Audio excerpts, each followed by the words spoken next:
అన్నమయ్య జిల్లా మదనపల్లె ఆరోగ్యవరం కేంద్రంగా 500కు పైగా గోవులను హత్య చేశారని బీజేపీ నేత నారద రెడ్డి ఆరోపించారు. సిటిఎం రోడ్లోని ఆరోగ్యవరం వద్ద ఉన్న ఓ కోళ్ల ఫారంలో ఆదివారం గోవులను వధిస్తుండగా వెళ్లి అడుగున్నట్లు తెలిపారు. ఈ సందర్భంగా ఆయన మాట్లాడుతూ ఇక్కడ వాతావరణం చూస్తే 500కు పైగా గోవులను దారుణంగా హత్య చేశారన్నారు. మనం భారతదేశంలో ఉన్నామా అనే సందేహం కలుగుతోందని వ్యాఖ్యానించారు. త్వరలో మదనపల్లికి బంగ్లాదేశ్ పరిస్థితి దాపురించనుందని హిందువులు మేల్కోవాలి అంటూ పిలుపునిచ్చారు. అధికారులు పీస్ కమిటీ సమావేశంలో గోవధ చేయరాదని, ప్రభుత్వ ఉత్తర్వులు అతిక్రమిస్తే చర్యలు తప్పవని హెచ్చరికలు చేసినప్పటికీ అవేమీ పట్టనట్లు ఇక్కడ గోవధ నిర్వహించడం దారుణమంటూ అధికారుల నిబంధనలు ఏమయ్యాయని ఆగ్రహం వ్యక్తం చేశారు. కాగా గోవుల వధపై గో సంరక్షణ సమితి, విహెచ్పి, బీజేపీ నాయకులు సైతం ఆగ్రహం వ్యక్తం చేస్తున్నారు.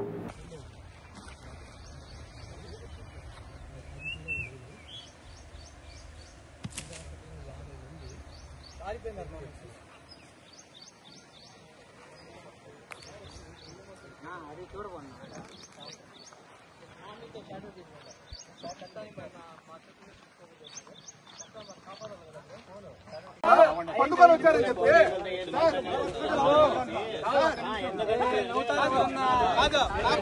కాపాడే వాళ్ళు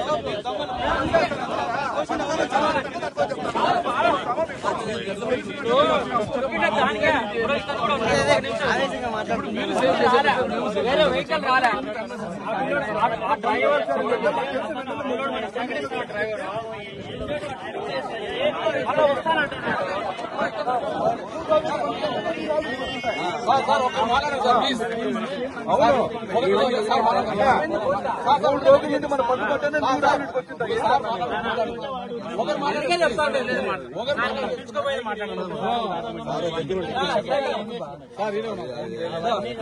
బాబు ఈ భగవాన్ అబ్బాయి వస్తాడు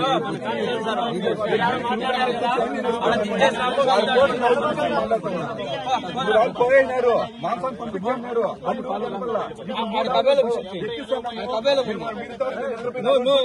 రావులు కట్ చేయండి.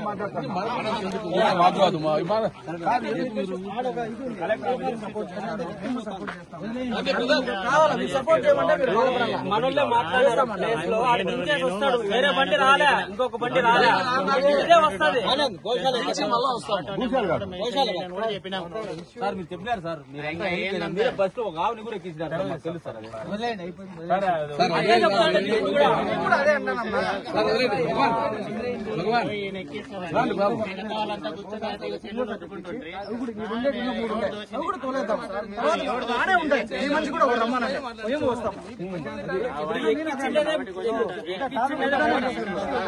ఇలాంటి దాన్ని మిగతా ఆవులంతా చంపుతుంటే ఆ చిన్న గోమాత ఒక బిడ్డ లాంటిది ఎట్లా మనసు ఒప్పుతుంది వాళ్ళకి. చూడండి ఒకసారి మనుషులు దగ్గర పోతే కుమ్మేదానికి వస్తాం, భయపడిపోతాను.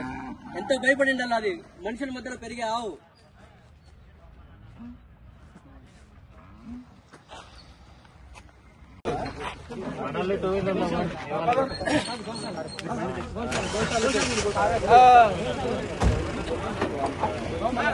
డోర్ వేసారు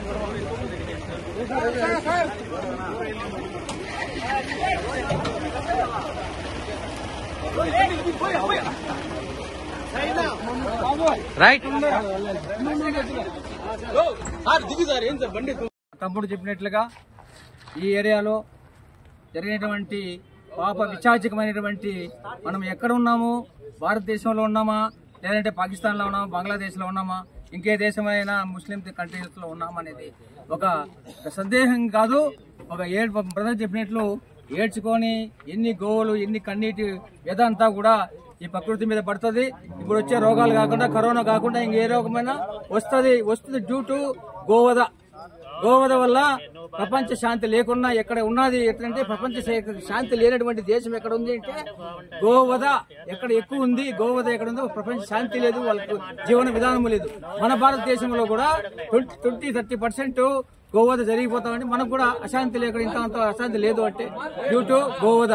ఈ గోవధను ఆపడానికి హిందువులంతా ఐక్యం కావాలా. నాకెందుకు అంటే నీ ఇంట్లోకి వచ్చి నీ ఇంట్లో ఉండేటువంటి ఆడపడుచులు తీసుకుపోతారు, ఆస్తులు తీసుకుపోతారు. బంగ్లాదేశ్ లో పరిస్థితి ఏమైందో వెరీ దగ్గర మనకుంది, అంచుల్లో ఉండాలి, హుషారుగా ఉండాలా. తర్వాత ఈ గోవులు చూడండి, తాగడానికి నీళ్లు లేకుండా, గిడ్డి లేకుండా ఉన్నాయి. తర్వాత వందల కొద్ది గోవులు పోయడం జరిగింది. దాదాపు నాకు తెలిసి 500 పశువుల్ని పైనే ఈ యొక్క మానపల్లి టౌన్ పరిసర ప్రాంతాల్లో కోశారు. ఎంత వ్యధ హిందువులు ఉన్నామా, భారతదేశంలో ఉన్నామా అనేటువంటి సందేహం వస్తా ఉంది. హిందువులు